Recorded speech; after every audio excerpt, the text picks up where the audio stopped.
हाँ भाई बच्चों, जरा बताओ, ऑडियो और वीडियो क्लियर है? ऑडियो और वीडियो क्लियर है? ऑडियो और वीडियो क्लियर है?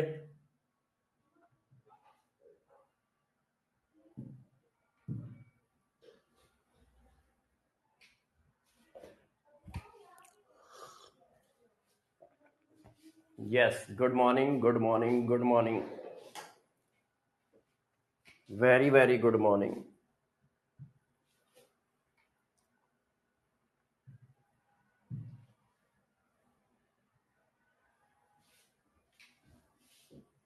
अब तो आप लोग काफी खुश हो गए क्योंकि आप लोगों को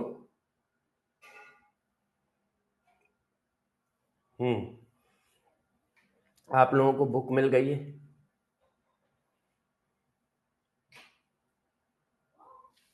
क्यों भाई? हाँ, कल टेस्ट है, बिल्कुल है, होगा। सर प्लीज हेल्प मी, बताओ भाई आदर्श तिवारी क्या हेल्प करनी है?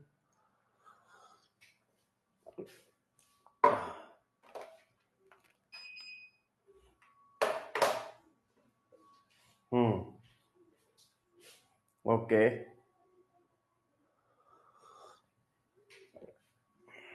चश्मा लगाता हूँ।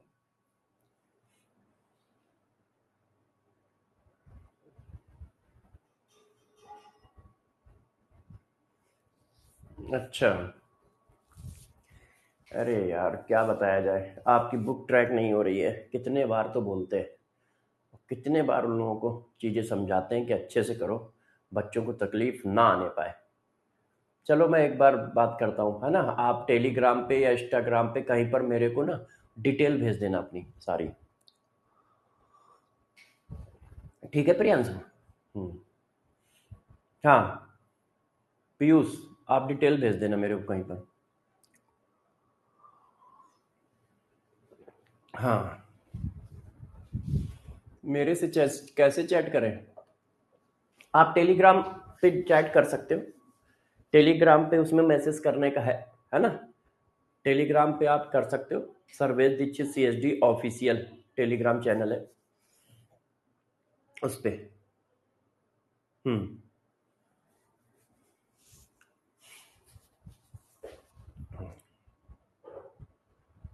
ओके, चलो। हाँ, अच्छा, कौन कौन बच्चा ऑर्गेनिक के लिए रेडी है? क्योंकि YT पे मंडे या ट्यूसडे से ऑर्गेनिक स्टार्ट करने जा रहा हूँ। और बैच में देखो, सबसे पहले सुन लो, क्योंकि मैंने उसमें एक कमेंट ये पढ़ा था कि सर क्या बैच में आप कुछ बेसिक से नहीं पढ़ाओगे या ऐसा पढ़ाओगे वैसा पढ़ाओगे? अरे भैया, बैच बैच होता है। बैच में बिल्कुल बेसिक से आराम से सब कुछ चलेगा। बैच का YT से कोई कंपेयर नहीं है। ठीक है, YT में भी अच्छा पढ़ाएंगे, सब पढ़ाएंगे, मगर बैच वाली चीजें बैच में पूरी चलेंगी। उनका YT से कोई लेना देना नहीं है। YT से कोई लेना देना नहीं है कि YT पे पढ़ाया तो यहां नहीं पढ़ाएंगे, ऐसा कुछ नहीं है। बैच, आपने मेहनत की है, पैसे खर्च किए हैं, तो बैच वाला बैच में सारा कुछ होगा। मगर हाँ, हम YT पे भी ऑर्गेनिक थोड़ी कराएंगे, पहले 11th की कराएंगे। तो सब लोग रेडी हो जाओ, क्योंकि वहां पर भी मैं सही से कराऊंगा। और हर जगह पे आपकी थोड़ी थोड़ी हो जाएगी तो आप और अच्छे से कर पाओगे, है ना? तो मस्त ऑर्गेनिक आपकी कराऊंगा। तो सब लोग तैयार हो YT के लिए?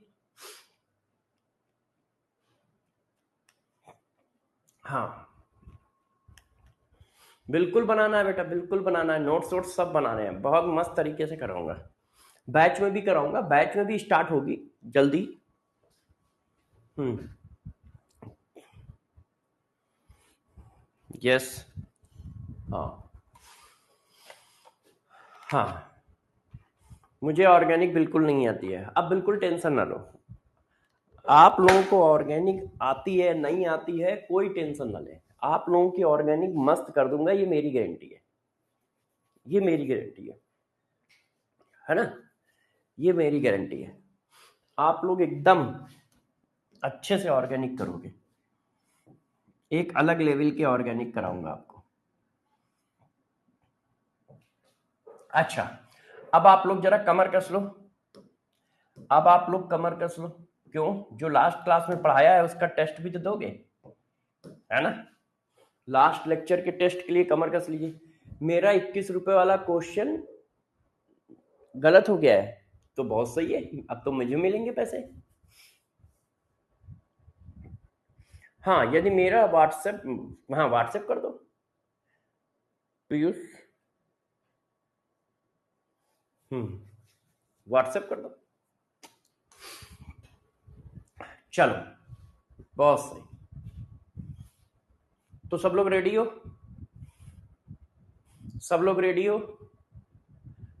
आज के टीएसडी क्वेश्चन दिए जाए, आज के टीएसडी क्वेश्चन दिए जाए। रेडी हो बच्चों? क्या आप लोगों को टीएसडी क्वेश्चन दिए जाए?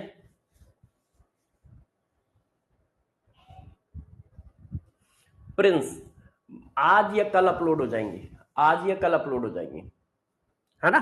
प्रिंस आज या कल अपलोड हो जाएंगे। वाईटी पे हम लोग मंडे या ट्यूसडे से ऑर्गेनिक स्टार्ट करेंगे, ठीक है ना? चलो बच्चों, आप रेडी हो? और कल का टेस्ट सब लोग बहुत ईमानदारी से देंगे। जो संडे का टेस्ट है सब लोग बहुत ईमानदारी से देंगे, ठीक है? संडे का टेस्ट शायद मेजर टेस्ट है, इस बार का मेजर है ना? क्यों बच्चों? मेजर टेस्ट है ना? और मेजर टेस्ट है तो सब लोग 45 में से सब लोग 38 से ऊपर नंबर लाइएगा, 38 से ऊपर क्वेश्चन सही करिएगा, 45 में से 38 से ऊपर। यस, मेजर टेस्ट है, पूरा थर्मोडायनेमिक्स आ रहा है, शायद कंप्लीट थर्मोडायनेमिक्स आ रहा है, थर्मोडायनेमिक्स, थर्मोकेमिस्ट्री सब आ रहा है। चलो अब आप लोग लास्ट क्लास के टेस्ट के लिए रेडी हो जाओ। लास्ट लेक्चर का टेस्ट, लास्ट लेक्चर का टेस्ट, इसके लिए रेडी हो जाइए सबके सब। पहला क्वेश्चन आपकी स्क्रीन पर ये रहा, पहला क्वेश्चन आपकी स्क्रीन पर ये रहा, बताओ पहला क्वेश्चन आपकी स्क्रीन पर ये रहा, सब लोग बताएं कि क्या आंसर आएगा।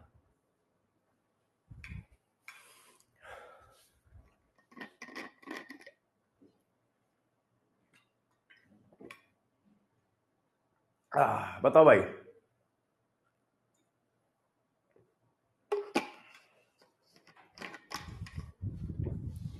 पहला क्वेश्चन आपकी स्क्रीन पर ये रहा, आंसर बताइए, आंसर बताइए। वेरी गुड,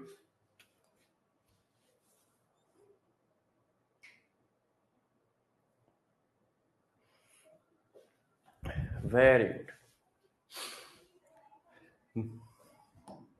देखो मैंने आपको बताया है कि equilibrium constant, equilibrium constant only depend upon temperature, only depend upon temperature, कि इक्विलिब्रियम कांस्टेंट सिर्फ टेम्परेचर पर डिपेंड करता है और किसी पर नहीं करता है। तो value of equilibrium constant not affected the value of equilibrium constant, तो सिर्फ टेम्परेचर चेंज होगा तो वैल्यू चेंज होगी, तो इस पे इफेक्ट नहीं पड़ेगा, इससे इफेक्ट पड़ेगा, इससे इफेक्ट नहीं पड़ेगा, इससे इफेक्ट नहीं पड़ेगा। तो answer is D, answer is क्या? डी, क्योंकि equilibrium constant only only only depend upon temperature. Next question, next question करिए। 2 मोल, ये पॉइंट नहीं है, ये पॉइंट नहीं लगा है, ध्यान रखिएगा, है ना? ये पॉइंट लगा नहीं है। 2 मोल of PCl5 were introduced in a vessel of 5 liter capacity at a particular temperature at equilibrium. PCl5 was found to be 35% dissociated into PCl3, PCl3 and Cl2.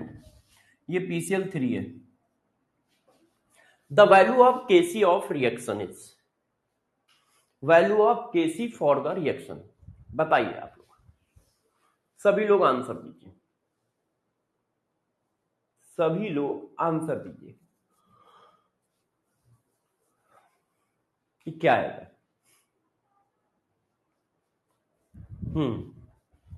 Yes, yes, सभी लोग आंसर दें।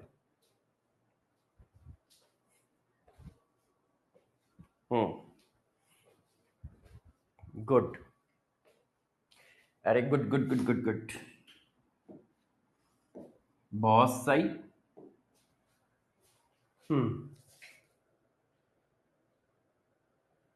Okay, good. नमस्ते बेटा, नमस्ते। Answer दो पहले question का।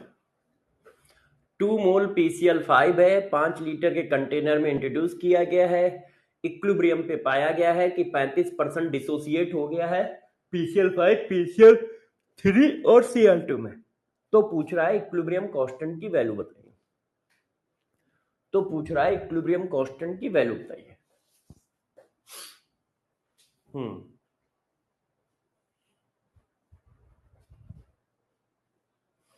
ब्लोड, बेटा यदि बोर्ड ब्लर हो रहा है तो आप एक काम करें, पहले क्लास से बाहर जाएं फिर अंदर आए। आपका नेट वीक है, आपका नेट स्लो चल रहा है।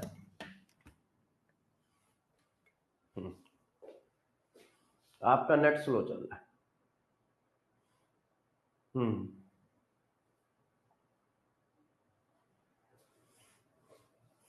बेटा इसमें कोई दिक्कत नहीं है, मेरी तरफ से सब सही चल रहा है। अच्छा, अब जरा देखो यार बच्चों, अब आपको मैं करके दिखाता हूं। देखो उन्होंने कहा PCl5 जो है ब्रेक होता है PCl3 और Cl2। न्यूमेरिकल क्वेश्चन के लिए मैंने क्या बोला है, सबसे पहले रिएक्शन बैलेंस होनी चाहिए। बैलेंस है, ठीक है, आदर्श तिवारी समझ गया। PCl5 reversible PCl3 plus Cl2, check कर लो रिएक्शन बैलेंस है। इनिशियल मोल कितने हैं, 2, 0 0, T इक्वल टू 0 पर मैंने क्या बताया था, रिएक्शन बैलेंस करो, T इक्वल टू 0 की कंडीशन लिखो, T इक्वल टू इक्विलिब्रियम की कंडीशन लिखो। अब आओ इक्विलिब्रियम पे। इक्विलिब्रियम पे क्या हो रहा है, 35% डिसोसिएट हो रहा है। तो 2 का 35% कितना होता है, 2 का जो 35% होता है वो होता है 0.7। ये देखो 35 दूना 70 और इससे डिवाइड, तो 35% डिसोसिएट हो गया। जितना ये डिसोसिएट होगा उतना ये फॉर्म होगा, उतना ये फॉर्म होगा, 1 1 1। जितना ये डिसोसिएट हो रहा है उतना ये फॉर्म हो रहा है, जितना ये डिसोसिएट हो रहा है उतना ये फॉर्म हो रहा है। 0.7 मोल इसके फॉर्म होंगे, 0.7 मोल इसके फॉर्म होंगे। अब आपको क्या चाहिए, केसी, तो केसी निकाल दो, सबकी वैल्यू तो दी है। तो केसी इक्वल टू क्या होता है, active mass of reactant A product, active mass of product divided by active mass of reactant. Active mass क्या होता है, मोल पर लीटर। देखो मोल ये है, लीटर क्या है 5, डिवाइड करो मोल पर लीटर, ये आ गया कंसंट्रेशन। अब कंसंट्रेशन रख दो, 0.7 डिवाइडेड बाई 2, 0.7 डिवाइडेड बाई 2, ये कितना हुआ 1.3, 1.3 डिवाइडेड बाई 2, 2 से 2 कट गया, तो 0.7 इंटू 0.7, 1.3 इंटू 2। अब इसको कर लो आप, तो जब आप इसको कैलकुलेट करोगे तो आंसर कितना आ जाएगा,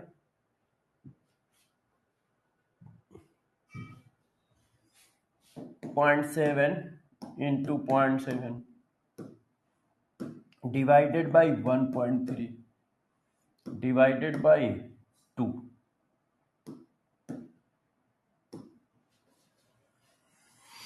तो ये वैल्यू आ रही है 0.1884, 0.184। है ना बच्चों, यही तो आ रही है। एक बार चेक करना, क्या कैलकुलेशन मिस्टेक कर दी क्या मैंने? तो पॉइंट हटा दें, तो यदि हम पॉइंट हटा दें तो एक साथ हो जाएगा 7 इंटू 0.7, है ना, 0.7 इंटू 0.7 डिवाइडेड बाई 1.3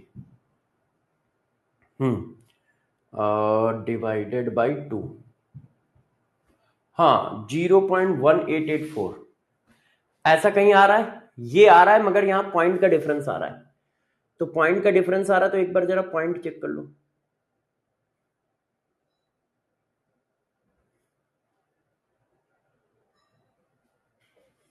आंसर क्या आ रहा है आप लोगों का?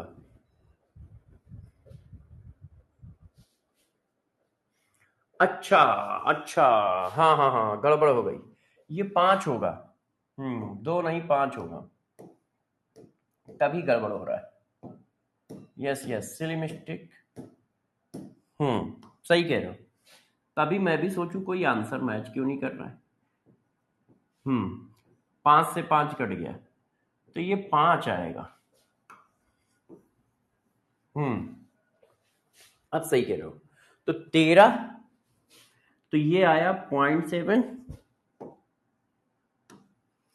तो 0.7 इंटू 0.7 डिवाइडेड बाई 13 पचे 70, है ना, 65, तो 65 आ गया।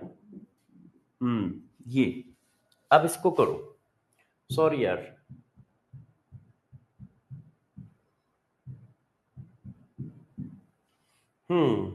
तो वैल्यू आ रही है 0.075,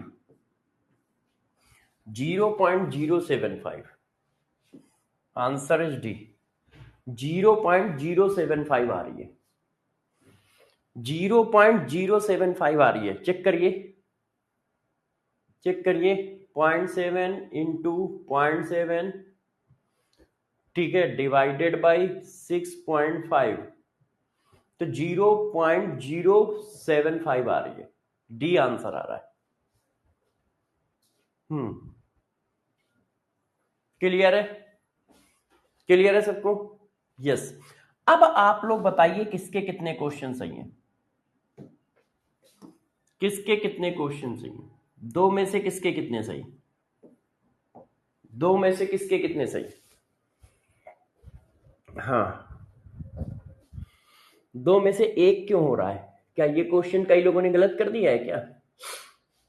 ये क्वेश्चन क्या कई लोगों ने गलत कर दिया है क्या? हाँ, ओके। चलिए, आपका आज का टेस्ट हो गया है। अब बच्चों हम लोग करते हैं नई चीज, लास्ट क्लास में जो पढ़ा रहा था उस चीज को मैं आपको दिखाता हूं। देखिए, लास्ट क्लास में मैंने यहां से स्टार्ट किया था। लास्ट क्लास में हमारी हेडिंग थी direction of reaction, direction of reversible reaction after attend equilibrium. Equilibrium attend होने के बाद रिएक्शन की डायरेक्शन क्या होगी? तो मैंने बताया था रिएक्शन की डायरेक्शन निकालने के 3 मेथड है, क्वेशंट रेशियो, गिब्स फ्री एनर्जी, ली चटेरियल प्रिंसिपल। क्वेशंट रेशियो क्या होता है ये मैंने पढ़ाया, मैं रिवाइज करा रहा हूं।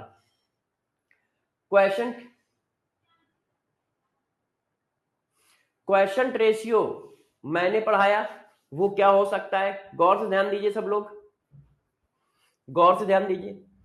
मैंने कहा क्वेशंट रेशियो जो होता है वो concentration of product upon reactant होता है at any state of reaction.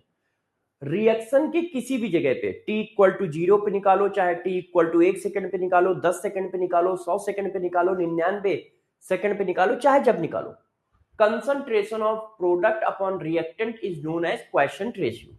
और क्वेशंट रेशियो की वैल्यू, क्वेशंट रेशियो की वैल्यू सब पर डिपेंड करती है, क्वेशंट रेशियो की वैल्यू सब पर डिपेंड करती है। फिर मैंने बताया इक्विलिब्रियम स्टेट के क्वेशंट रेशियो को इक्विलिब्रियम कांस्टेंट कहते हैं। इक्विलिब्रियम स्टेट के क्वेशंट रेशियो को इक्विलिब्रियम कांस्टेंट कहते हैं।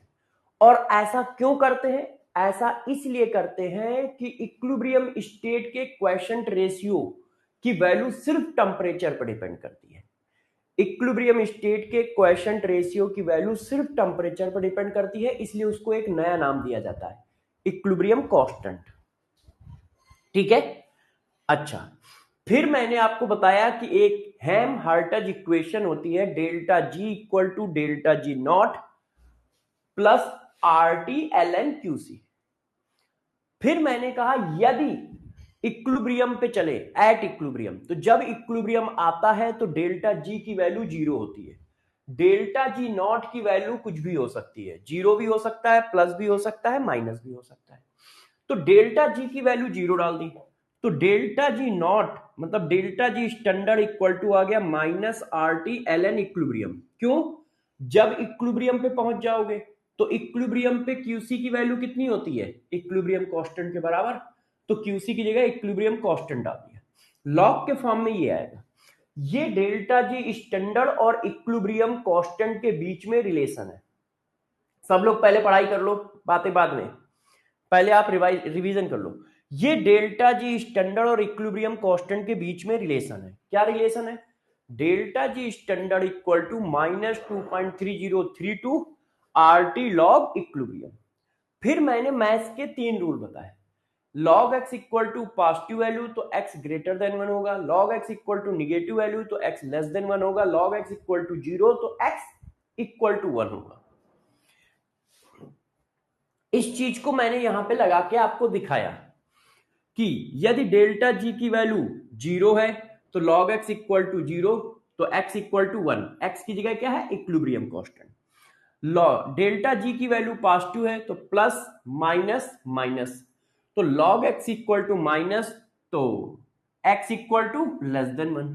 यदि डेल्टा जी स्टैंडर्ड की वैल्यू निगेटिव है तो निगेटिव निगेटिव क्या होगा? पॉजिटिव, तो log x equal to positive तो x equal to greater than 1।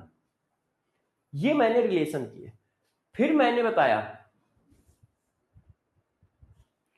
अरे कालू, दोनों तरफ के मोल बराबर कहां है?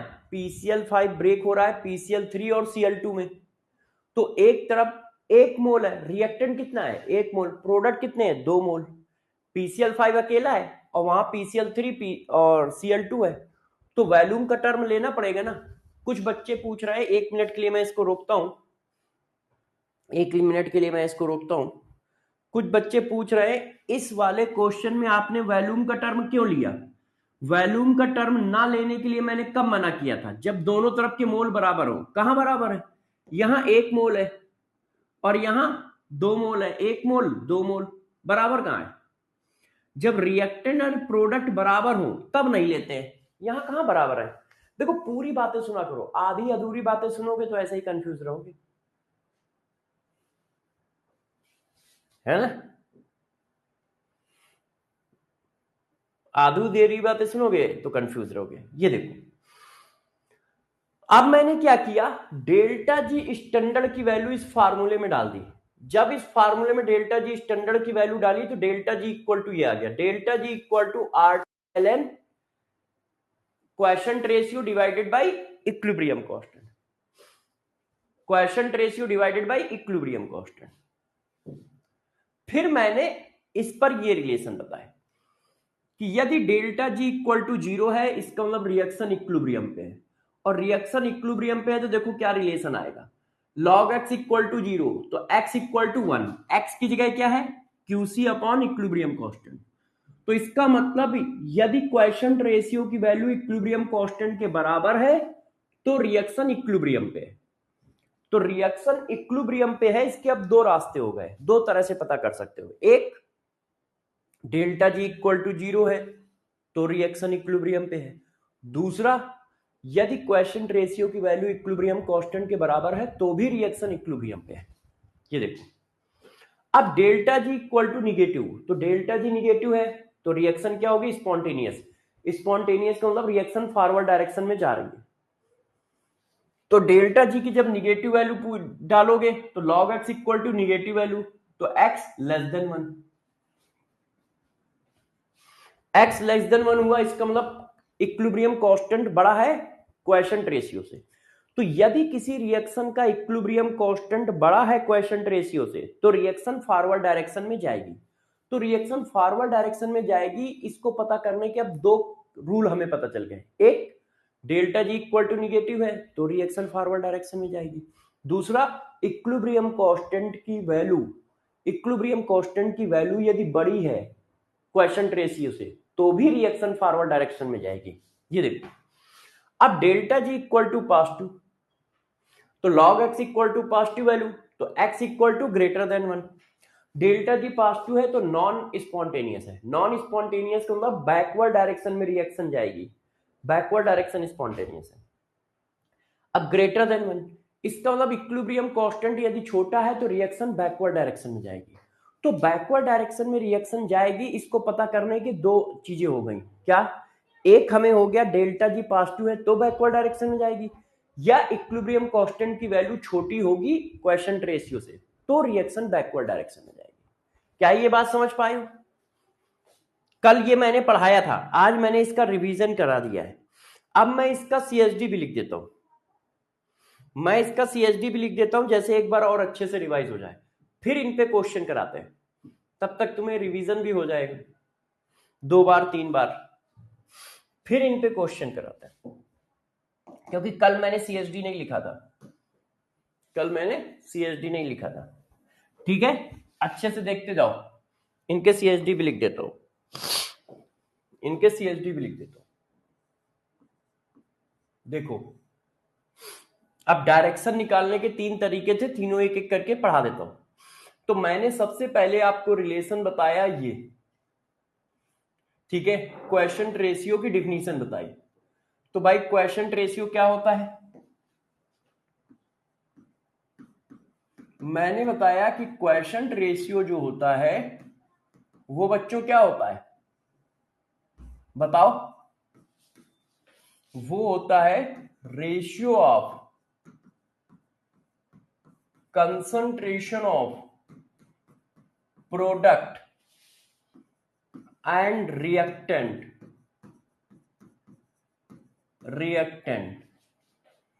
concentration at any stage of process, process या रिएक्शन के किसी भी स्टेज पर कंसंट्रेशन ऑफ प्रोडक्ट और रिएक्टेंट के रेशियो को क्वोशिएंट रेशियो कहते हैं। जैसे मान लो ये एक हमारी रिएक्शन है तो इसका क्वोशिएंट रेशियो ये बनेगा, concentration of product upon concentration of reactant at any stage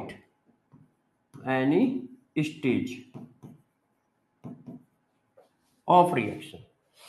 अब मैंने फिर अगला पॉइंट पढ़ाया, क्वोशिएंट रेशियो की वैल्यू सब पर डिपेंड करती है। क्वोशिएंट रेशियो की वैल्यू सब पर डिपेंड करती है।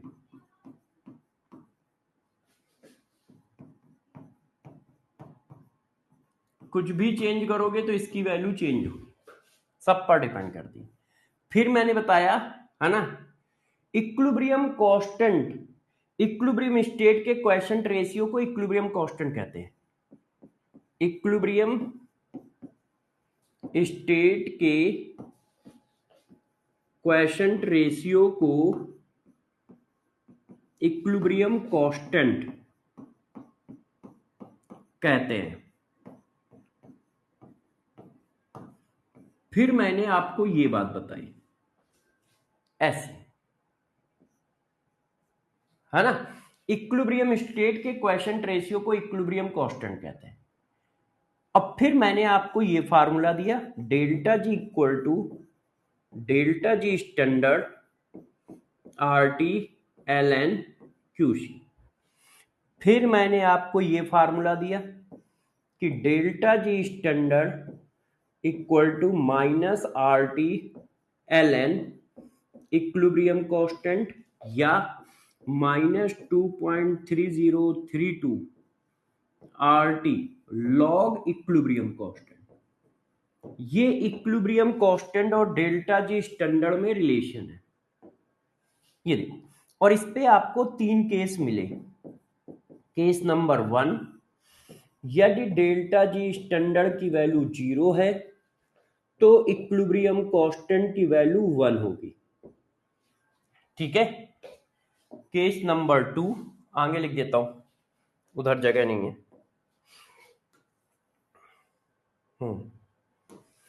केस नंबर 2, यदि डेल्टा जी स्टैंडर्ड की वैल्यू निगेटिव है तो इक्विलिब्रियम कांस्टेंट की वैल्यू निगेटिव होगी तो कट जाएगा, ग्रेटर देन 1 होगी।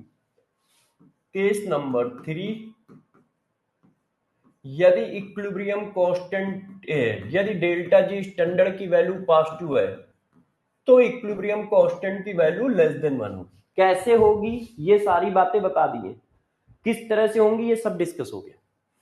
फिर मैंने आपको बताया कि डेल्टा जी इक्वल टू होता है R T L N Q C upon equilibrium constant. ये फार्मूला प्रूफ करके मैं लाया था, यदि ध्यान हो, ये फार्मूला प्रूफ करके मैं लाया था। फिर मैंने यहां पे बताया case number 1, delta G equal to 0, इसका मतलब रिएक्शन कहां है, इक्विलिब्रियम स्टेट पे। तो क्यूसी और केसी आपस में बराबर होंगे। कैसे होंगे ये डिटेल दी है मैंने, यहां पे तो रिजल्ट लिख रहा हूं, वहां पे डिटेल दी है। Delta G equal to negative है तो इसका मतलब रिएक्शन स्पॉन्टेनियस है, मतलब फॉरवर्ड डायरेक्शन में, स्पॉन्टेनियस है मतलब फॉरवर्ड डायरेक्शन में। तो क्या होगा, तो वहां पर क्यूसी छोटा होगा, इक्विलिब्रियम कांस्टेंट बड़ा होगा। केस नंबर 3, यदि डेल्टा जी की वैल्यू पॉजिटिव है तो रिएक्शन क्या होगी, नॉन स्पॉन्टेनियस होगी। तो फॉरवर्ड वाली नॉन स्पॉन्टेनियस है तो बैकवर्ड वाली क्या होगी, स्पॉन्टेनियस होगी। तो रिएक्शन बैकवर्ड डायरेक्शन जाएगी।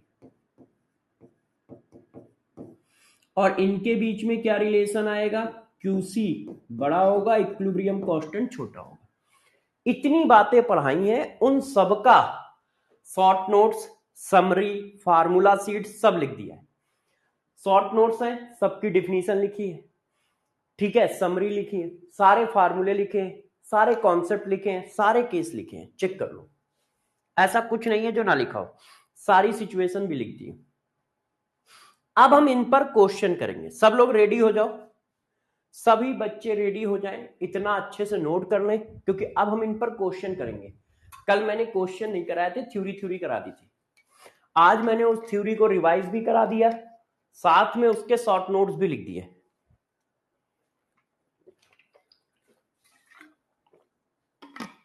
साथ में उसके शॉर्ट नोट्स भी लिख दिए।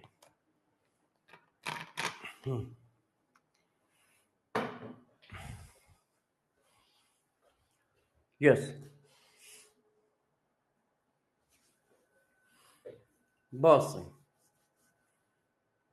बहुत सही।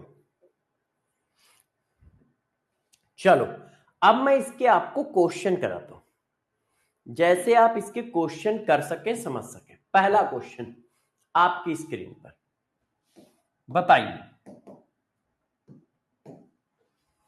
The reaction coefficient Q for the reaction N2 plus 3S2 reversible to NS3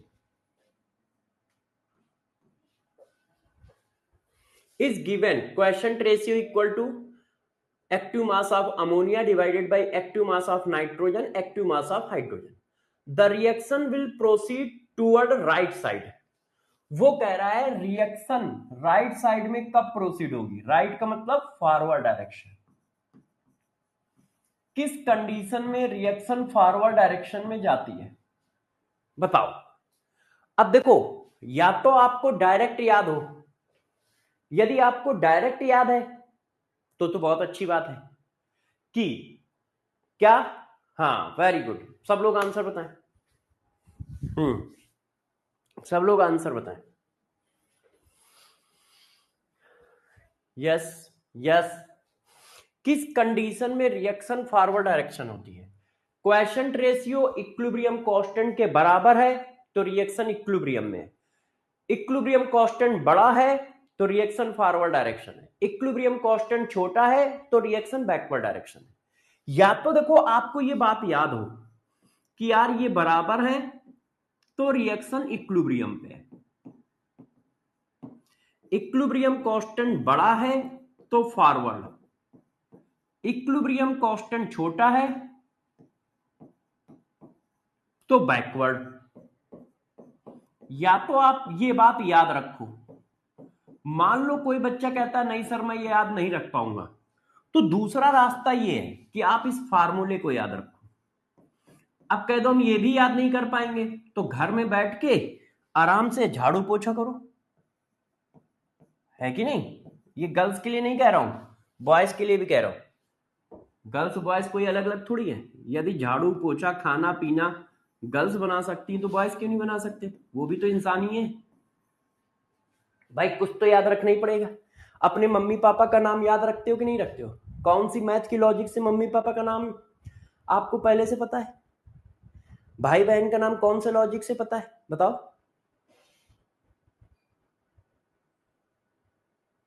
कौन से लॉजिक से पता है?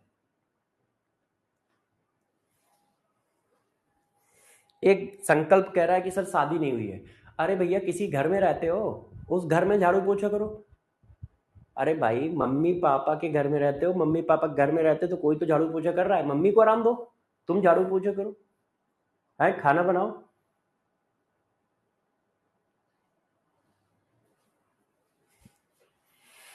तो कुछ तो ध्यान रखना ही पड़ेगा, है? यदि कुछ नहीं ध्यान रखोगे तो तुम अपने घर नहीं पहुंच पाओगे। सब्जेक्ट तो भूल जाओ। अपने घर का एड्रेस तुम याद रखते हो, कहीं पर भी जाते हो वापस घर आ जाते हो। कैसे आ जाते हो? कौन से लॉजिक से आ जाते हो? किसी लॉजिक से नहीं आते हो, याद है तो वहां तो याद है तो अच्छा है। यहां पे कह रहे हैं याद करना पड़ रहा है। अरे तुमको कैसे याद है कि तुम्हारे पास ब्लैक कलर की टी शर्ट है? किस लॉजिक से याद रहा? किस लॉजिक से पता चलता है कि अरे मेरे पास एक ब्लैक कलर की टी शर्ट है, उसको आज पहनना चाहिए?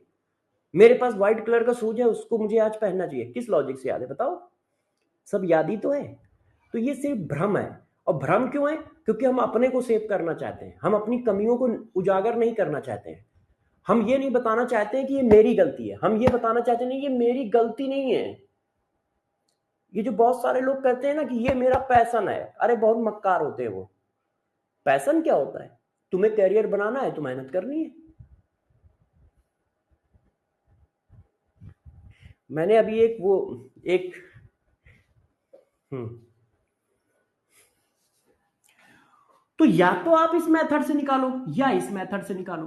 क्यों? ये फार्मूला याद रहा तो भी निकाल लोगे। आपको रिएक्शन किधर जानी है? Forward direction. फॉरवर्ड डायरेक्शन के लिए कैसा होगा? निगेटिव।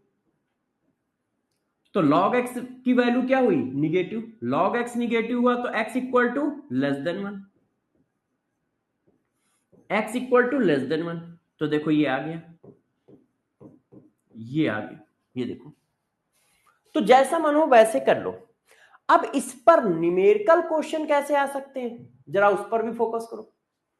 इस पर न्यूमेरिकल क्वेश्चन कैसे आ सकते हैं, जरा उस पर भी फोकस करो। करिए, करिए। देखो, the standard gives free energy, the standard gives free energy change at 300 kelvin for the reaction to A reversible B plus C is 200, देखो 2494.2 जूल। आपको डेल्टा जी स्टैंडर्ड की वैल्यू दी है। At a given time the composition of reaction mixture, A की value दी है, B की value दी है, सी की वैल्यू दी है। The reaction proceed in the direction, reaction किस डायरेक्शन में जाएगी? तो रिएक्शन किस डायरेक्शन में जाएगी इसके लिए हमें क्या करना पड़ेगा? केसी और इक्विलिब्रियम कांस्टेंट, क्यूसी और इक्विलिब्रियम कांस्टेंट में रिलेशन निकालना पड़ेगा। क्यूसी कैसे निकलता है? क्यूसी किसी भी जगह पे concentration of product upon concentration of reactant का रेशियो निकाल दो। तो हम निकाल देते हैं। उसने कहा है जिस समय का डेल्टा जी स्टैंडर्ड इतना है उसी समय का कंपोजिशन ऑफ रिएक्शन मिक्सचर ये है। तो उस समय का क्यूसी कितना हुआ? कंसंट्रेशन ऑफ प्रोडक्ट, बी की वैल्यू 2 दी है, सी की वैल्यू 1/2 दी है और ए की वैल्यू भी कितनी दी है? 1/2। डाल दो, ये कट गया और ये ऊपर चला गया। क्यूसी की वैल्यू आ गई 4। क्यूसी की वैल्यू कितनी आ गई? 4। अब यदि हमें इक्विलिब्रियम कांस्टेंट पता चल जाए, यदि हमें इक्विलिब्रियम कांस्टेंट की वैल्यू पता चल जाए तो हम दोनों में क्या कर लेंगे? कंपेयर कर लेंगे। हम दोनों में क्या कर लेंगे? कंपेयर कर लेंगे। और कंपेयर कर लेंगे तो हमें यह पता चल जाएगा कि रिएक्शन किस डायरेक्शन में जाएगी। क्यों? क्यूसी और इक्विलिब्रियम कांस्टेंट बराबर है तो इक्विलिब्रियम पे है, इक्विलिब्रियम कांस्टेंट बड़ा है तो फॉरवर्ड है, इक्विलिब्रियम कांस्टेंट छोटा है तो बैकवर्ड है क्यूसी से। अब इक्विलिब्रियम कांस्टेंट कैसे पता चलेगा? आपको डेल्टा जी दिया है, delta G standard equal to होता है माइनस, है कि नहीं, 2.3032 RT log इक्विलिब्रियम। अब डेल्टा जी की वैल्यू रख दो 2494.2 जूल। अब इसकी वैल्यू रखो, अब वैल्यू जूल में रखनी है तो आर की वैल्यू जूल में 8.314। अब टी टेम्परेचर कितना दिया देखना जरा बच्चों, टेम्परेचर की वैल्यू कितनी दी है? 300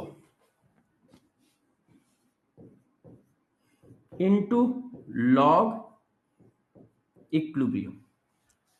अब आप इसको सॉल्व कर लो तो 2.3032 इंटू 8.314 इंटू 300 तो ये आ रही है 57.74। तो ये हुई 2494 जूल और ये आ रही है माइनस की ये, 1 मिनट रुक जाओ,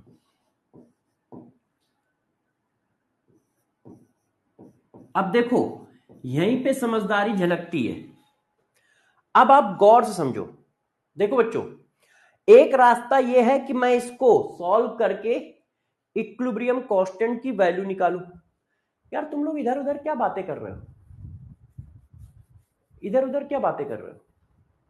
अच्छे से पढ़ाई पे ध्यान दो ना।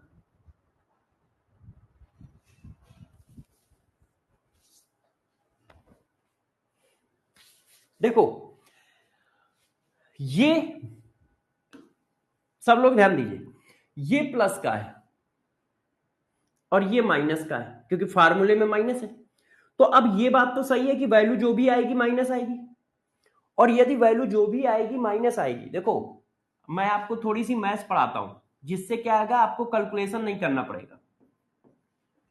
log x की वैल्यू निगेटिव है तो x इक्वल टू क्या होगा? Less than 1। पढ़ाया है कि नहीं? अभी पीछे पढ़ाया है, पीछे पढ़ाया है। log x equal to negative value तो x equal to less than 1। अब आप चेक करो, ये वैल्यू निगेटिव आएगी ना क्योंकि यहां प्लस है यहां माइनस है, तो log x equal to negative value, इसका मतलब इक्विलिब्रियम कांस्टेंट की वैल्यू लेस देन 1 आएगी।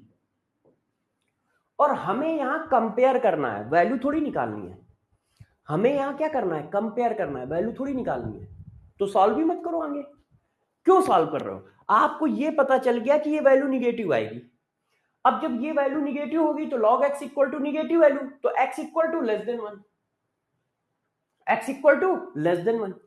अब इक्विलिब्रियम कांस्टेंट की वैल्यू लेस देन 1 है, क्वोशिएंट रेशियो की वैल्यू ग्रेटर देन 4 है, तो इसका मतलब क्या है? इसका मतलब यह है कि इक्विलिब्रियम कांस्टेंट छोटा है और क्वोशिएंट रेशियो बड़ा है। देखो इक्विलिब्रियम कांस्टेंट छोटा है, क्वेश्चन रेशियो बड़ा है। अब यदि इक्विलिब्रियम कांस्टेंट छोटा है तो रिएक्शन किस डायरेक्शन में जाएगी? इक्विलिब्रियम कांस्टेंट क्वेश्चन रेशियो के बराबर है तो इक्विलिब्रियम, इक्विलिब्रियम कांस्टेंट बड़ा है तो फॉरवर्ड, इक्विलिब्रियम कांस्टेंट छोटा है तो बैकवर्ड, तो रिएक्शन बैकवर्ड डायरेक्शन में जाएगी। ये देखो रिएक्शन बैकवर्ड डायरेक्शन में जाएगी, तो जरूरी नहीं कि आप सॉल्व करो। मैंने क्या किया मैं बताता हूं। इस क्वेश्चन में पूछा गया कि ये बताओ रिएक्शन किस डायरेक्शन में जाएगी।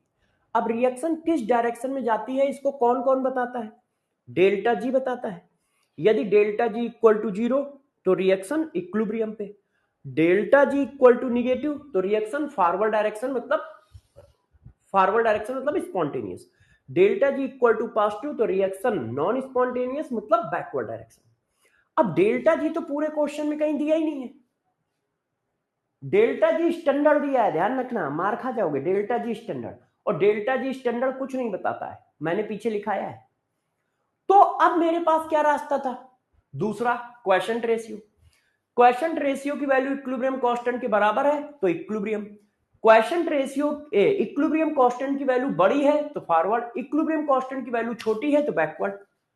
अब आपने उस जगह का कंपोजिशन दिया है कि रिएक्टेंट कितना है, प्रोडक्ट कितना है, उससे क्वेश्चन रेशियो निकल आया। डेल्टा जी स्टैंडर्ड की वैल्यू दी है, उससे इक्विलिब्रियम कांस्टेंट निकल आया। दोनों को कंपेयर कर दिया, दोनों को क्या किया? कंपेयर कर दिया। बात समझ गए? कर लोगे? कर लोगे? अच्छा, ये बात। एक क्वेश्चन आप खुद करोगे? अरे बच्चों, बच्चों ये नादान बच्चे जिद कर रहे हैं, कह रहे हैं कि एक क्वेश्चन मैं खुद करूंगा। बच्चों ये नादान बच्चे जिद कर रहे हैं कि एक क्वेश्चन में मैं खुद करूंगा, तो मैंने कहा लो खुद कर लो, खुद करो। देखिए एक क्वेश्चन ये खुद करेंगे, पगला टाइप के बच्चे। लो भाई खुद करो, बताओ। सब लोग देख लो क्वेश्चन क्या है। ये देखिए,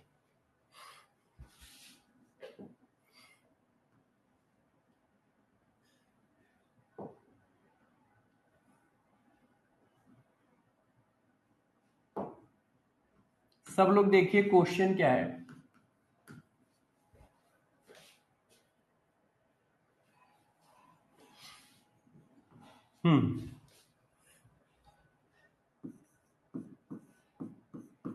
after 5 minutes the value of reaction mixture is, ammonia की वैल्यू दी है, ठीक है, 200 mm प्रेशर दिया है, नाइट्रोजन का 100 mm और हाइड्रोजन का 50 mm of Hg। Select the correct statement. पहला, रिएक्शन occurs फॉरवर्ड डायरेक्शन। दूसरा, रिएक्शन occurs बैकवर्ड डायरेक्शन। तीसरा, रिएक्शन प्रेजेंट एट इक्विलिब्रियम। चौथा, डाटा इनसफिशिएंट है, so can not say anything. बताओ, अब इस क्वेश्चन को करो।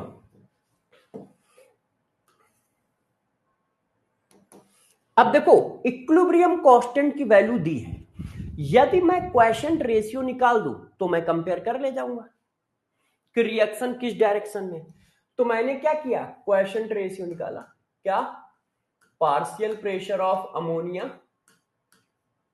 क्योंकि प्रेशर दिए ना सबके, partial pressure of nitrogen, partial pressure of hydrogen. Ammonia की वैल्यू कितनी है, 200, हाइड्रोजन की वैल्यू कितनी है, कितनी है यार, हाइड्रोजन की 50 और नाइट्रोजन की 100, 100 और 50 कितने बार, 3 बार। अब कट्टम काट खेलो, 1 2 3 4, 1 2 3 4, है ना। तो ऊपर कितना आया, 2 इंटू 2, नीचे कितना आया, 10, 5 5 5, ये एक 5 और है। अब ये साफ समझ में आ रहा है कि क्यूसी की वैल्यू लेस देन 1 है। अब मैं इसको सॉल्व क्यों करूं भाई, मैं इसको सॉल्व क्यों करूं, हमें तो रिलेशन लगाना है। क्यूसी की वैल्यू लेस देन 1 है, ऊपर 2 है, नीचे 4 बार 5 है, तो हम सॉल्व क्यों करें। हमें ये बात पता चल गई कि क्यूसी लेस देन 1 है, और केपी क्या है, इक्विलिब्रियम कांस्टेंट क्या है, ग्रेटर देन 1। इसका मतलब क्यूसी छोटा है और इक्विलिब्रियम कांस्टेंट बड़ा है, और यदि इक्विलिब्रियम कांस्टेंट बड़ा है तो रिएक्शन किधर जाएगी, फॉरवर्ड। यदि इक्विलिब्रियम कांस्टेंट बड़ा है तो रिएक्शन किधर जाएगी, फॉरवर्ड। यस यस यस, है ना। यदि इक्विलिब्रियम कांस्टेंट बड़ा है तो रिएक्शन किधर जाएगी, फॉरवर्ड, है। अब देखो इस तरह का भी क्वेश्चन आपको खूब बुकों में दिखेगा। एक और क्वेश्चन आपको कराता हूं, जैसे आपको इस टाइप के क्वेश्चनों का समझ में आ जाए। एक और क्वेश्चन देखिए, ये क्वेश्चन आपको हर बुक हर पैकेज में मिल जाएगा। क्या है, ध्यान से देखिए,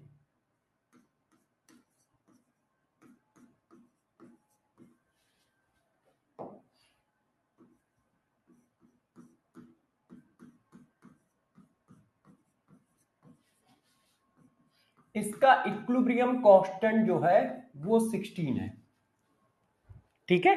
इसका इक्विलिब्रियम कांस्टेंट 16 है, ध्यान दीजिएगा। अब मैंने कह रहा हूं in initial state, initial state 1 mole each, 1 mole each taken in a closed vessel,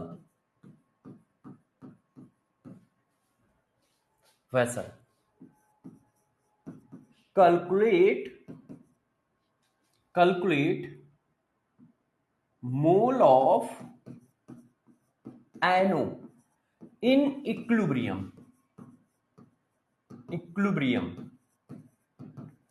state। ये मैंने आपसे क्वेश्चन पूछा, वैल्यू मैं लिख दे रहा हूं, ठीक है, जैसे आप आराम से निकाल पाए। इसकी वैल्यू थोड़ी छोटी कर दूं जैसे आसानी से सॉल्व हो जाए, 4 लिख देता हूं। अब मैं इसको सॉल्व करो, आप वैल्यू निकालो। तो मैंने लिखा भाई 0.4 मोल, 0.6 मोल, 0.3 1.4 मोल, और डी नन ऑफ दीज। अब इस क्वेश्चन को सारे बच्चे सॉल्व करें। अब देखो आप क्या करोगे, आपसे क्या किया गया है, रिएक्टेंट एंड प्रोडक्ट सबको ले लिया गया है। In initial state 1 mole each taken in A close container, मतलब शुरुआत में ही रिएक्टेंट भी ले लिया गया है, प्रोडक्ट भी ले लिया गया है। मतलब क्वेश्चन कुछ ऐसा है, T इक्वल टू 0 पर ही रिएक्टेंट एंड प्रोडक्ट दोनों ले लिए गए। क्वेश्चन कुछ ऐसा है, देखो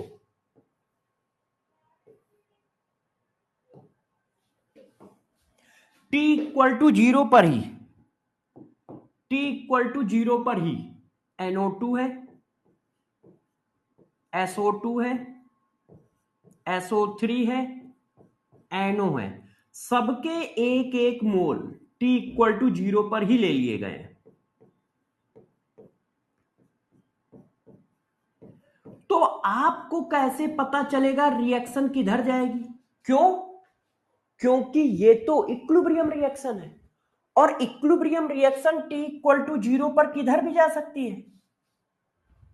भाई इक्विलिब्रियम रिएक्शन क्या होती है? जो दोनों तरफ हो। आपको कैसे पता चलेगा ये फॉरवर्ड डायरेक्शन में होगी? आपको कैसे पता चलेगा ये बैकवर्ड डायरेक्शन में जाएगी? बात समझ पा रहे हो? अब बुकों में ये क्वेश्चन बहुत गलत लगा है। अब गौर सुनना मेरी बात। अब आप लोगों को लगेगा लो यार सर तो बुक को ही गलत कर दे रहे हैं। कुछ टीचरों ने या कुछ बुक में इसका सलूशन गलत दिया है, इसका सलूशन गलत दिया है। और क्यों गलत दिया है मैं बताता हूं आपको। ये 1 मोल है, ये 1 मोल है, ये 1 मोल है, ये 1 मोल है, T इक्वल टू 0। ये रिएक्शन कैसी है? इक्विलिब्रियम रिएक्शन है। जब ये रिएक्शन इक्विलिब्रियम की है तो इसका मतलब रिएक्शन फॉरवर्ड भी जा सकती है, बैकवर्ड भी जा सकती है। आपको कैसे पता लगा कि रिएक्शन फॉरवर्ड ही जाएगी? सॉल्यूशन ऐसे लिखा है, ऐसे ऐसे लिखा है, ऐसे ऐसे लिखा है कि रिएक्शन ऐसे जा रही है। एक्स मोल इसका ब्रेक हो रहा है, एक्स मोल इसका।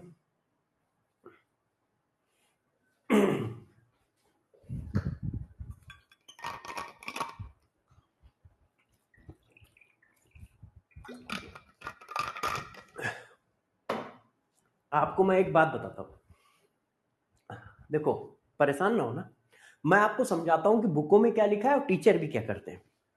ये देखो एक्स मोल 1 1 1 1, इसका मतलब जितने मोल इसके ब्रेक होंगे उतने इसके फॉर्म होंगे।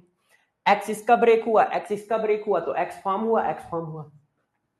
एक में से एक्स निकल गया तो बच्चा कितना 1 माइनस एक्स। एक में से एक्स निकल गया बच्चा कितना 1 माइनस एक्स। एक में से एक्स निकल गया सॉरी एक्स फॉर्म हुआ तो 1 था, एक्स और बन गया तो 1 प्लस एक्स। 1 था, एक्स और बन गया तो 1 प्लस एक्स। अब आपने क्या किया? आपने किया देखो equilibrium constant equal to concentration of product. Volume की जरूरत नहीं है, दोनों तरफ के मोल इक्वल है, 1 2 1 2 मोल इक्वल है, वॉल्यूम की जरूरत नहीं है। Concentration of reactant. अब इक्विलिब्रियम कांस्टेंट की वैल्यू 4 है, ये 1 प्लस एक्स का स्क्वायर, ये 1 माइनस एक्स का स्क्वायर। अंडर रूट ले लो, तो अंडर रूट ले लिया तो देखो ये वैल्यू आ गई। अब एक्स की वैल्यू निकाल लो, तो ये आ गया 2 माइनस 2x 1 प्लस एक्स। 2 का इधर मल्टीप्लाई कर लिया तो 3x इक्वल टू आ गया 1, तो x इक्वल टू आ गया 1/3.33। आपने यहां वैल्यू डाल दी तो आंसर आ गया 0.33। इसको मैं थोड़ा चेंज कर लेता हूं, ऐसा इसलिए जैसे आंसर नन ऑफ दीज ना आए। अब हमारा आंसर हो गया ये। बुकों में ये क्वेश्चन ऐसे लगा है, बुकों में ये क्वेश्चन ऐसे लगा हुआ है, और एक बुक में लगा तो सब लोगों ने वही टांच के हर जगह डाल दिया। किसी टेस्ट सीरीज आए तो यही सोल्यूशन है, किसी पैकेज में डाला गया तो यही सोल्यूशन है। ये सबसे पहले ये क्वेश्चन आया था, एक पी बहादुर नाम की बुक आती थी आईआईटी की, ये मैं बता रहा हूं 2007-8 की बात, 6 की बात। अच्छा वॉइस क्रैक हो रही है, ओके।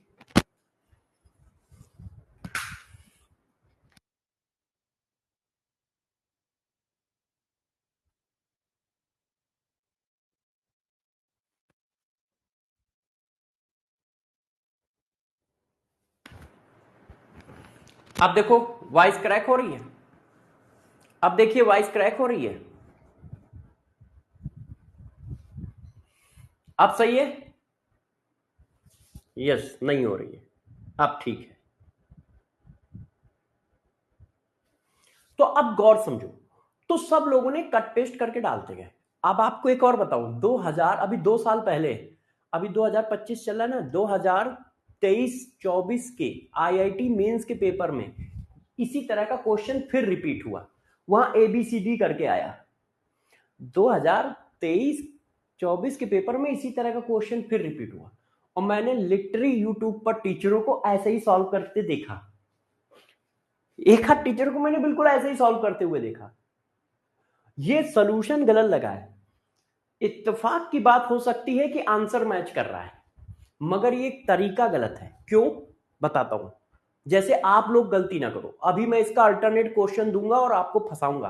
गौर सुनिए, जब रिएक्टेंट एंड प्रोडक्ट दोनों दिए हुए हैं t इक्वल टू 0 पर, जब t इक्वल टू 0 पर रिएक्टेंट एंड प्रोडक्ट दोनों दिए हैं, तो रिएक्शन किधर भी जा सकती है, वो फॉरवर्ड भी जा सकती है, वो बैकवर्ड भी जा सकती है। तो सबसे पहले हमें डायरेक्शन ऑफ रिएक्शन निकालनी पड़ेगी। सबसे पहले क्या करोगे, हमें डायरेक्शन ऑफ रिएक्शन निकालनी पड़ेगी। डायरेक्शन ऑफ रिएक्शन कैसे निकालोगे बेटा, अभी शंकर देव बता रहा हूं कैसे हुआ।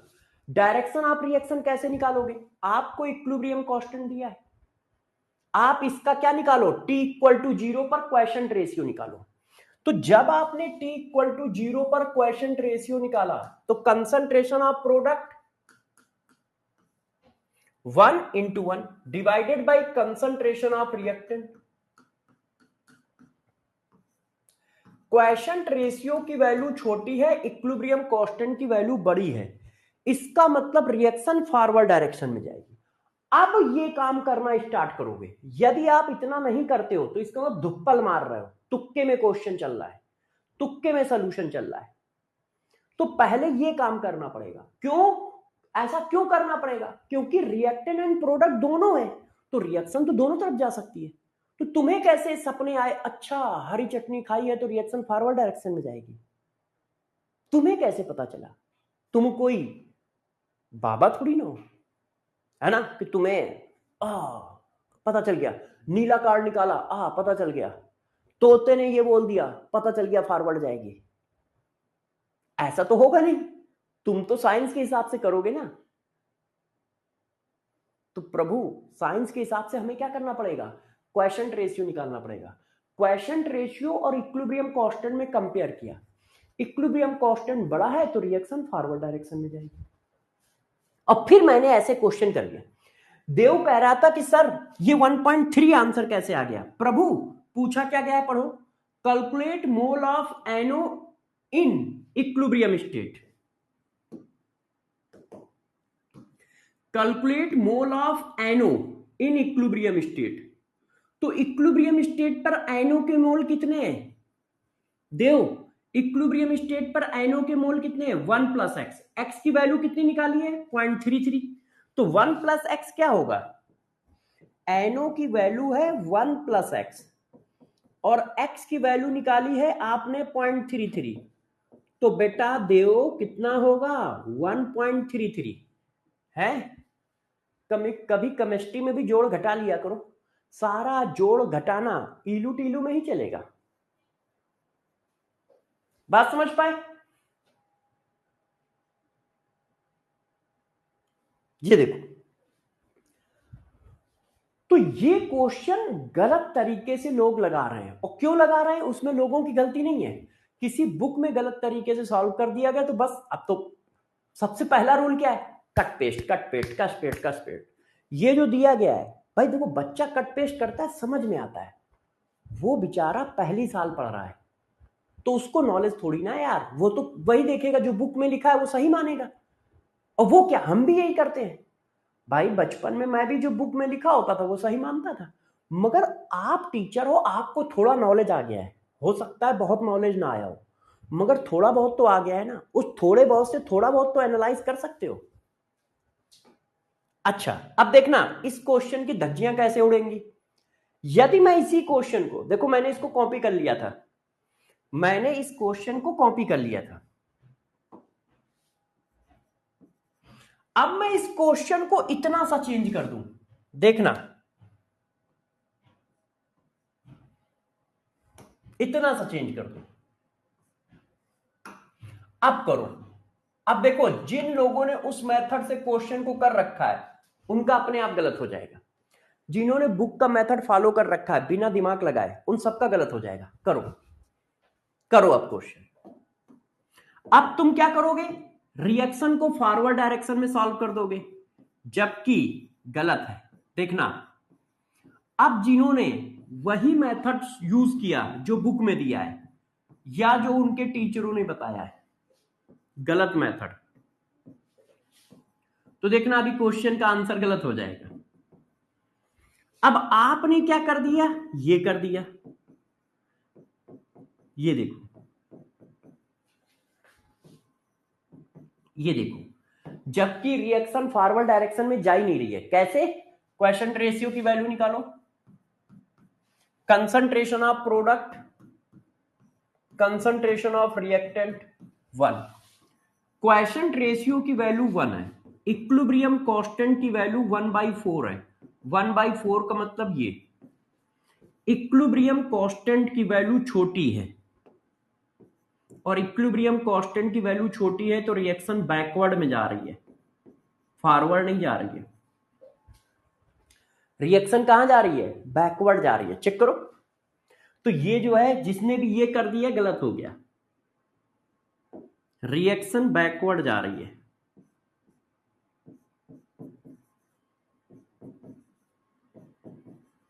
अब ये होगा, रिएक्शन इस डायरेक्शन में जा रही है। चेक करो, देखो क्या बता रहा है, इक्विलिब्रियम कांस्टेंट की वैल्यू छोटी है क्वेश्चन रेशियो से, तो रिएक्शन बैकवर्ड डायरेक्शन में जा रही है। तो जब रिएक्शन बैकवर्ड डायरेक्शन में जाएगी तो भाई ये रिएक्टेंट हो गया, ये प्रोडक्ट हो गया, तो ये डिसोसिएट होगा, ये फॉर्म होगा, ये डिसोसिएट होगा, ये फॉर्म होगा। अब आपने इक्विलिब्रियम कांस्टेंट लगाया, कंसंट्रेशन, इस रिएक्शन का इक्विलिब्रियम कांस्टेंट आपको गिवन है, चेक कर लो, इस रिएक्शन का इक्विलिब्रियम कांस्टेंट गिवन है, इस रिएक्शन के इक्विलिब्रियम कांस्टेंट में ये प्रोडक्ट है, ये रिएक्टेंट है।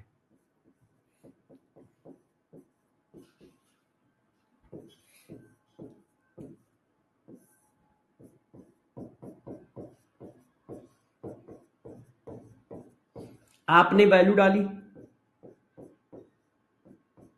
ये क्या आया, प्रोडक्ट क्या है 1 - x, रिएक्टेंट क्या है 1 + x, अंडर रूट ले लिया, अंडर रूट ले लिया तो ये ऐसे आ गया। सॉल्व करो तो ये 1 + x = 2 - 2x, तो ये 3x = 1, x = 1/3, मतलब 0.33। मगर अब माइनस होगा, अब प्लस नहीं होगा, क्यों, NO की वैल्यू ये दी है, तो वैल्यू ऑफ NO = 1 - x, तो ये बच्चों कितना आ गया, ऐसा कहीं आंसर है, देखा क्वेश्चन क्या हुआ, पलट गया। तो इस चीज को जरा अच्छे से ध्यान रखना, मैंने यहां अंडर रूट ले लिया है दोनों तरफ, तो 1/4 का अंडर रूट 1/2, और ये अंडर रूट होगा तो पावर हट जाएगी, है ना। अच्छा 1.67 लिखा है और ये 0.6 लिखा है, सेम कहां है, जो कह रहे हो बी आंसर होगा। हिमांशु सेम कहां है, हिमांशु गणेश सेम नहीं है भाई, सेम नहीं है। तो जरा देखो अब आंसर ये है, तो जो क्वेश्चन है ऐसे क्वेश्चन को कैसे करोगे जरा ध्यान रखना, नहीं तो गलत हो जाएगा, ठीक है। हाँ, और ये मैं इसलिए ज्यादा फोकस कर रहा हूं, मैं इसलिए इस क्वेश्चन पे ज्यादा फोकस कर रहा हूं क्योंकि ये क्वेश्चन बुकों में गलत तरीके से सॉल्व है, बुक में, मॉड्यूल में, टेस्ट सीरीज में, सब जगह। वो बात सही है कि आंसर मैच कर रहा है। अब इस क्वेश्चन को करिए, इस क्वेश्चन को करिए, अच्छे से करिए सब लोग, सारे बच्चे इस क्वेश्चन का जवाब दें। Consider the following equilibrium in a closed container: N2O4 reversible to NO2 gas at a fixed temperature, पढ़ते जाओ अच्छे से, at a fixed temperature, temperature constant है, the volume of reaction container is halved, वॉल्यूम को आधा कर दिया गया है, हाफ कर दिया गया है। For this change which of the following statement hold true regarding the equilibrium constant and degree of dissociation. अब पूरी रिएक्शन में टेम्परेचर क्या है, कांस्टेंट है। देखो क्वेश्चन को बहुत अच्छे से पढ़ो, यदि टेम्परेचर कांस्टेंट है तो क्या इक्विलिब्रियम कभी चेंज होगा? नहीं, नो चेंज। इक्विलिब्रियम की वैल्यू कभी नहीं चेंज हो सकती क्योंकि टेम्परेचर कांस्टेंट है। तो ये सारे आंसर गलत हो गए। बोथ ये कैसे लिखा है, बोथर, केपी एंड अल्फा चेंज गलत है, केपी चेंज गलत है क्योंकि केपी चेंज नहीं हो सकता, केपी चेंज नहीं हो सकता। अच्छा, अब आपने वॉल्यूम आधा किया है, तो जब वॉल्यूम आधा किया है तो रिएक्शन आगे या पीछे जरूर जाएगी, मगर इक्विलिब्रियम कांस्टेंट चेंज नहीं होगा। मगर रिएक्शन आगे और पीछे गई तो अल्फा जरूर चेंज होगा। यदि रिएक्शन आगे गई तो डिसोसिएशन बढ़ गया और रिएक्शन पीछे गई तो डिसोसिएशन कम हो गया, है कि नहीं? तो अल्फा जरूर चेंज होगा, alpha will be change, alpha change, मगर केपी क्या है, कांस्टेंट। क्यों? क्योंकि रिएक्शन टेम्परेचर फिक्स है, टेम्परेचर फिक्स है। तो KP does not change but alpha change, but alpha change. क्यों? क्योंकि आपने वॉल्यूम को आधा किया है तो कंसंट्रेशन चेंज हो जाएगा। भाई वॉल्यूम चेंज तो कंसंट्रेशन चेंज। देखो कंसंट्रेशन इक्वल टू क्या होता है, वॉल्यूम चेंज करोगे तो कंसंट्रेशन चेंज होगा, कंसंट्रेशन चेंज होगा तो रिएक्शन आगे पीछे जाएगी, मगर इक्विलिब्रियम कांस्टेंट नहीं चेंज होगा। क्यों? क्योंकि टेम्परेचर नहीं चेंज हुआ है। तो अल्फा चेंज होगा, या तो रिएक्शन आगे गई होगी या रिएक्शन पीछे गई होगी, और आगे जाए तो भी अल्फा चेंज, पीछे जाए तो भी अल्फा चेंज। अच्छा, अब हम लोग पढ़ने जा रहे हैं अगली हेडिंग। देखो क्या है, degree of dissociation in term of vapor density.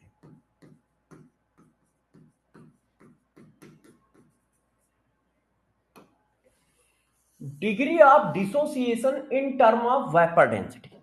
Vapour density के टर्म में डिग्री ऑफ डिसोसिएशन कैसे निकालते हैं, इस पर फोकस करें। देखो बच्चों, ये एक रिएक्शन है, क्या ये एक रिएक्शन है? ए मॉलिक्यूल डिसोसिएट हो रहा है एन बी मॉलिक्यूल में, ए मॉलिक्यूल डिसोसिएट हो रहा है एन बी मॉलिक्यूल में। क्लियर? ये एक हमारी केमिकल रिएक्शन है, इक्विलिब्रियम रिएक्शन है, इसलिए इक्विलिब्रियम का साइन बनाओ। अच्छा, वेपर डेंसिटी क्या होता है? तो आप सभी ने बताया है कि वेपर डेंसिटी मोल कॉन्सेप्ट पे पढ़ाया है, मोल कॉन्सेप्ट वाले चैप्टर में पढ़ाया है। वेपर डेंसिटी जो होता है वो मॉलिक्यूलर वेट डिवाइडेड बाय 2 होता है, ध्यान है, मॉलिक्यूलर वेट डिवाइडेड बाय 2। अब एक कंटेनर में रिएक्शन चल रही है, किसी कंटेनर में रिएक्शन चल रही है, ये कंटेनर है, अब इसमें रिएक्शन चल रही है। अब ये देखो, ये है t इक्वल टू 0 की कंडीशन। अब बताओ t इक्वल टू 0 पे क्या होगा, सिर्फ a होगा कि a और b दोनों होंगे? t इक्वल टू 0 पे क्या होगा बताओ भाई सब लोग, t इक्वल टू 0 पे क्या होगा? ओनली a होगा कंटेनर में। t इक्वल टू 0 पे सिर्फ a गैस होगी, होगी कि नहीं होगी? t इक्वल टू 0 पे कंटेनर में सिर्फ a गैस होगी, यस। अब इक्विलिब्रियम पे क्या होगा?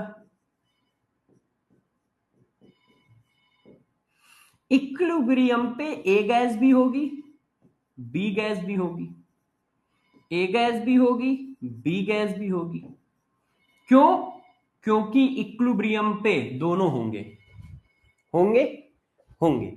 इसका मतलब यहां पर गैस का मिक्सचर होगा, दोनों गैस है, तो ये क्या हुआ? गैस मिक्सचर होगा। क्या ये मैं सही बोल रहा हूं? क्या ये बात मैं सही बोल रहा हूं? तुम लोगों को ये बात समझ में आ रही है? भाई ये बात समझ में आ रही है सबको कि t इक्वल टू 0 पर ये कंडीशन है और t इक्वल टू इक्विलिब्रियम पर ये कंडीशन है।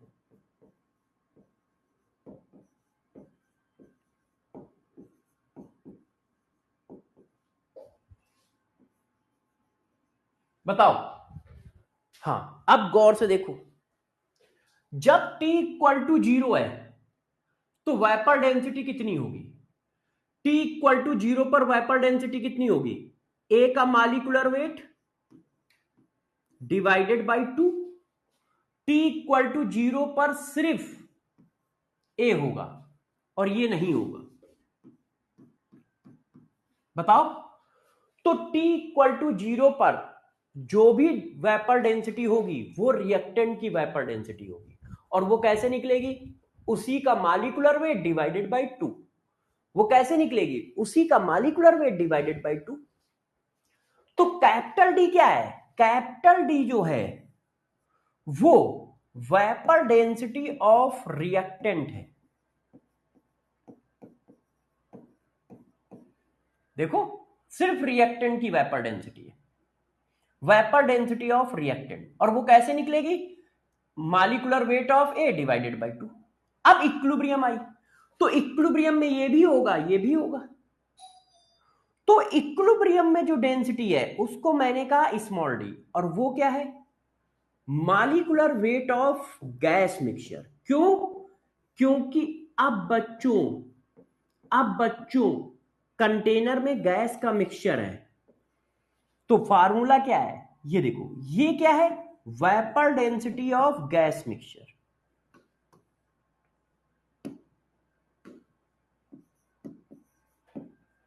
ये क्या है? Vapour density of gas mixture.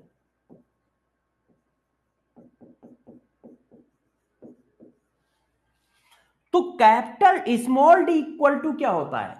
Small D equal to होता है vapour density at equilibrium, at equilibrium. और उस समय गैस का मिक्सचर होगा, उस समय कोई एक गैस नहीं होगी। तो वेपर डेंसिटी का फार्मूला क्या हुआ? Molecular weight of gaseous mixture divided by 2। अब गैसियस मिक्सचर का मॉलिक्यूलर वेट कैसे निकाला जाता है, जरा बताओ, कोई बता सकता है? यदि किसी बच्चे ने मोल कॉन्सेप्ट पढ़ा है और ध्यान है, तो गैसियस मिक्सचर के मॉलिक्यूलर वेट को ही एवरेज मॉलिक्यूलर वेट कहते हैं। याद है? अरे निकम्मो नाकारो, पढ़ाया है। वेपर डेंसिटी गैस मिक्सचर के मॉलिक्यूलर वेट को ही एवरेज मॉलिक्यूलर वेट कहते हैं। गैस मिक्सचर के मॉलिक्यूलर वेट को ही एवरेज मॉलिक्यूलर वेट कहते हैं, एवरेज मॉलिक्यूलर वेट कहते हैं। तो क्या यह बात सबको पहले समझ में आई कि कैपिटल डी क्या है? कैपिटल डी रिएक्टेंट की वेपर डेंसिटी है, और स्मॉल डी क्या है? गैस मिक्सचर की वेपर डेंसिटी है। कैपिटल डी की वैल्यू क्या होगी? Molecular weight divided by 2। Molecular weight किसका? रिएक्टेंट का। और स्मॉल डी क्या होगी? Average molecular weight of gas mixture divided by 2। अब अल्फा का फार्मूला इससे क्या निकल के आता है? तो बच्चों अल्फा इक्वल टू निकल के आता है capital D minus small D N minus 1 into small D. अब इसको मॉलिक्यूलर वेट के फॉर्म में लिखो, तो molecular weight of reactant minus average molecular weight of gas mixture divided by n-1 into molecular weight average. क्यों? इसकी जगह क्या लिखोगे? Molecular weight of reactant divided by 2। इसकी जगह क्या लिखोगे? Average molecular weight divided by 2। इसकी जगह क्या लिखोगे? Average molecular weight divided by 2। तो डिवाइडेड बाय 2 कट गया, डिवाइडेड बाय 2 कट गया, तो ये फार्मूला आया। ये डिग्री ऑफ डिसोसिएशन का फार्मूला होता है in term of vapour density, where N क्या है जरा चेक करो। एन क्या है? Number of mole of gaseous product form by 1 mole of reactant. 1 mole reactant से कितने मोल गैसियस प्रोडक्ट फॉर्म हुए हैं, ये देखो। यहां कितना है? 1 मोल। 1 मोल रिएक्टेंट से कितने मोल गैसियस प्रोडक्ट फॉर्म हो रहा है? n मोल। ये गैस के लिए ही लगता है। 1 मोल रिएक्टेंट से कितने मोल गैसियस प्रोडक्ट फॉर्म हो रहा है? n। वो n है, ये देखिए। तो degree of dissociation in term of vapour density formula क्या है? Alpha equal to D minus D, capital D minus small D divided by n minus 1 into small D. Capital D minus small D divided by क्या है? n minus 1 into small D. Molecular weight के form में ये है, molecular weight के form में ये है। ठीक है, अब इस पर क्वेश्चन कैसे आएगा? पहले ये बताओ, कैपिटल डी तो समझ पाए क्या है? कैपिटल डी क्या है? Vapour density of reactant. निकालोगे कैसे? Molecular weight of reactant divided by 2। Small D क्या है? Vapour density of gaseous mixture, और वो क्या होता है? Molecular weight of gaseous mixture divided by 2। और ये फार्मूला। अब इस पर क्वेश्चन कैसे आता है? तो देखो, क्वेश्चन में आपको देता हूं, देखिए। एक रिएक्शन है PCl5 गिव्स PCl3 Cl2। अब मैंने आपसे क्वेश्चन पूछा, देखिए, if vapour density of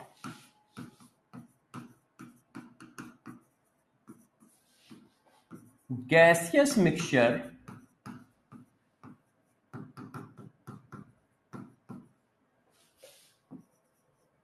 at equilibrium is 38, calculate degree of dissociation of PCl5। A 75%, B 66%, C 50%, D none of these, none of these। अब आप सभी बच्चे मुझे ये बताएं, ये कौन सी वैल्यू गिवन है? बस मैं इतना पूछना चाहता हूं, ये जो वेपर डेंसिटी है कौन सी है? स्मॉल है या कैपिटल? क्योंकि हमारे पास फार्मूला क्या है? D, capital D minus small D, n minus 1 into D. तो ये कौन सी वैल्यू है? 38 जो वैल्यू डी है वो कौन सी है? कैपिटल डी है या स्मॉल डी है? कैपिटल डी है या स्मॉल डी? तो भाई vapour density of gaseous mixture है, तो ये स्मॉल डी है। तो स्मॉल डी की वैल्यू आपको दी है 38। कैपिटल डी की वैल्यू कैसे निकालोगे? Molecular weight of reactant, reactant कौन है? PCl5 divided by 2। अब PCl5 का मॉलिक्यूलर वेट बताओ। देखो भाई बच्चों, कितना होता है? मेरे हिसाब से 208 होता है शायद, चेक करना, 208 होता है। देखो 35.5 इंटू 5 प्लस 31, हाँ 208 होता है, 208.5। तो ये 104.25 हुई वेपर डेंसिटी। तो ये आ गई वेपर डेंसिटी क्या, कैपिटल डी। अब एन की वैल्यू क्या होगी, एक मोल रिएक्टेंट से कितने मोल प्रोडक्ट बनना है, एक और एक दो। एक मोल रिएक्शन से कितने मोल प्रोडक्ट बनना है, एक मोल इसका बना, एक मोल इसका बना, तो टोटल कितने मोल बनना है, 2 मोल। एक मोल रिएक्टेंट से टोटल 2 मोल प्रोडक्ट बनना है। देखो यहां पे एक लिखा है, एक मोल रिएक्शन से कितने मोल प्रोडक्ट आ रहे हैं, एक इसका, तो 2 मोल प्रोडक्ट फॉर्म हो रहे हैं। अब फार्मूले में लगा दो, तो आया 104.25 minus 38 divided by 2 minus 1 into 38। तो अल्फा की वैल्यू आ गई,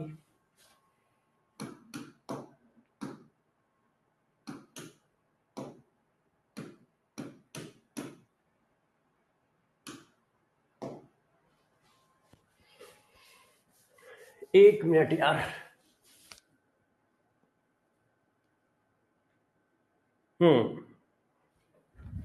एक्चुअल में डाटा लेने में थोड़ी सी गलती हो गई मेरे से, क्योंकि अल्फा की वैल्यू ग्रेटर देन 1 आ रही है, degree of dissociation greater than 1 थोड़ी आएगा। क्यों, क्योंकि वो परसेंटेज में 100 से ऊपर निकल जाएगा। यदि अल्फा इक्वल टू 1.3 आया तो इसको परसेंटेज बनाओगे तो 130% हो जाएगा, इसको परसेंटेज बनाओगे तो 130 हो जाएगा। इस डाटा को थोड़ा सा चेंज करते हैं, है ना, जो मैंने डाटा लिया है ना वो थोड़ा सा गड़बड़ ले लिया है, तो उसको चेंज कर देता हूं। बात समझ पा रहे हो क्यों, आप जरा देखो, क्योंकि 130 100 ज्यादा आ रही है भाई, 1 से बड़ी वैल्यू थोड़ी आ सकती है, 1 से बड़ी वैल्यू आ रही है, इसका मतलब डाटा गलत लिया आपने।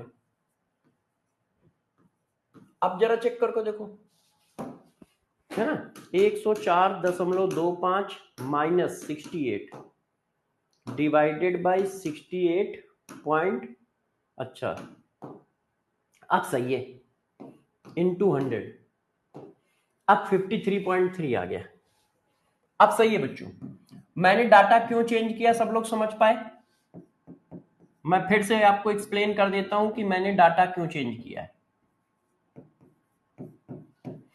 एक्चुअल में स्मॉल डी की वैल्यू यदि 38 ले रहे थे, स्मॉल डी की वैल्यू 38 ले रहे थे, तो अल्फा की वैल्यू 100% से ज्यादा आ रही थी।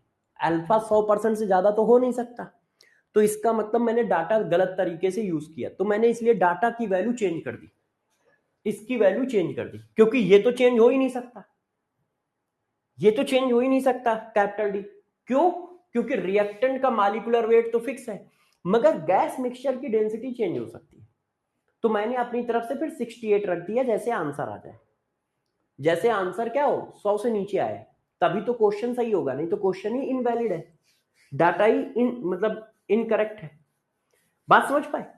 तो देखो ऐसा क्वेश्चन आएगा, इस तरह से क्वेश्चन पूछा जाएगा, आपको वेपर डेंसिटी दी होगी और अल्फा निकालना होगा, इस तरह से आपके पास क्वेश्चन पूछा जाएगा। क्या सभी बच्चे इस बात को समझ पा रहे हैं कैसे करना है? इस तरह से आपको क्वेश्चन पूछा जाएगा। सबको क्लियर है?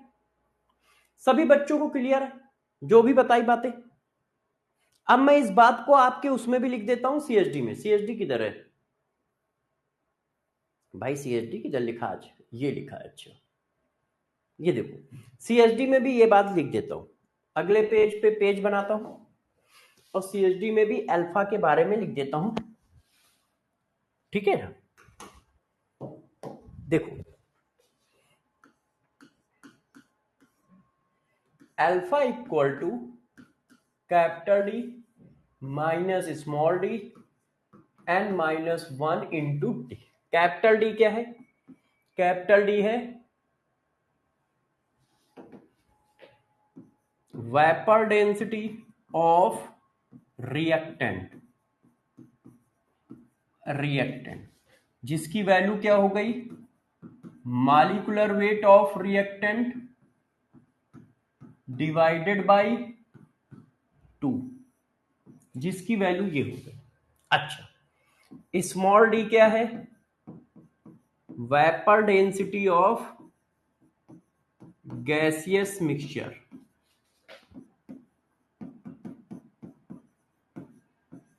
जिसका फार्मूला हो गया molecular weight average divided by 2।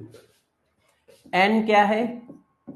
Total mole of product form by, बताओ भाई, 1 mole of reactant. 1 mole reactant से कितने मोल प्रोडक्ट फॉर्म कर रहे हो? ये अल्फा क्या है? Degree of dissociation. अब ये परसेंटेज में नहीं आएगा, ध्यान रखना, फ्रैक्शन में आएगा। परसेंटेज बनाने के लिए 100 का मल्टीप्लाई लगेगा। इसी फार्मूले को ऐसे भी लिखा जा सकता है, molecular weight of reactant minus average molecular weight divided by n-1 into molecular weight average. ये भी लिख सकते हो, ये भी लिख सकते हो। क्या ये सही है?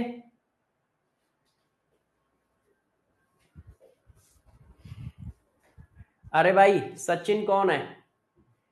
सचिन मुन्ना क्या कर रहा है? पढ़ाई पे ध्यान दो, पढ़ाई पे सब लोग ध्यान दो।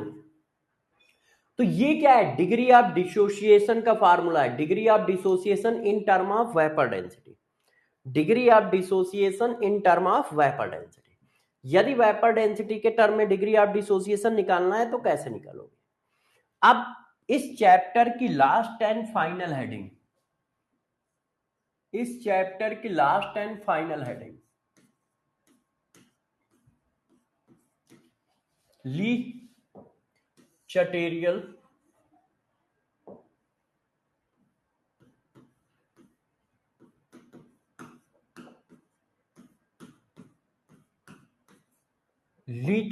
प्रिंसिपल। इस चैप्टर की लास्ट एंड फाइनल हेडिंग सब लोग डाल लो।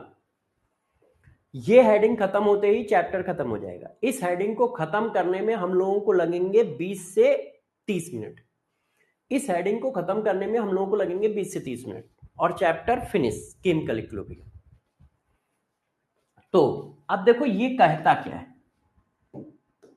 अच्छा टाइम हो गया, इसको हम लोग कल, आज सैटरडे है कि फ्राइडे है, बस मुझे ये बताओ, आज सैटरडे है कि फ्राइडे है? सीएसडी तो लिख दिए यार। अच्छा आज सैटरडे है तो मंडे को स्टार्ट करेंगे, है ना? सैटरडे है तो मंडे, मंडे को केमिकल इक्विलिब्रियम खत्म हो जाएगा और मैं मंडे को इसको क्वेश्चन भी करा दूंगा।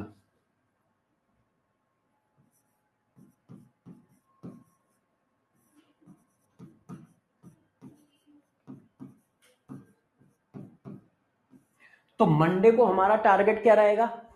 मंडे को रहेगा ये पढ़ाना और फिर बचे हुए टाइम पे खूब सारे क्वेश्चन कराना।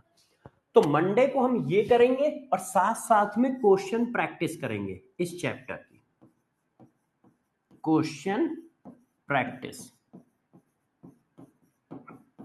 है ना? मैं बहुत सारे क्वेश्चन भी लेता हूंगा, ठीक है, जैसे बहुत सारे क्वेश्चन की प्रैक्टिस भी हो जाए। ट्यूसडे से नया चैप्टर स्टार्ट हो जाएगा आयनिक इक्विलिब्रियम, और हो सकता है कि ट्यूसडे से स्टार्ट हो, सैटरडे तक खत्म तो नहीं होगा मगर हाँ 80% खत्म हो जाएगा, 80% खत्म हो जाएगा। ट्यूसडे से आयनिक इक्विलिब्रियम स्टार्ट होगा।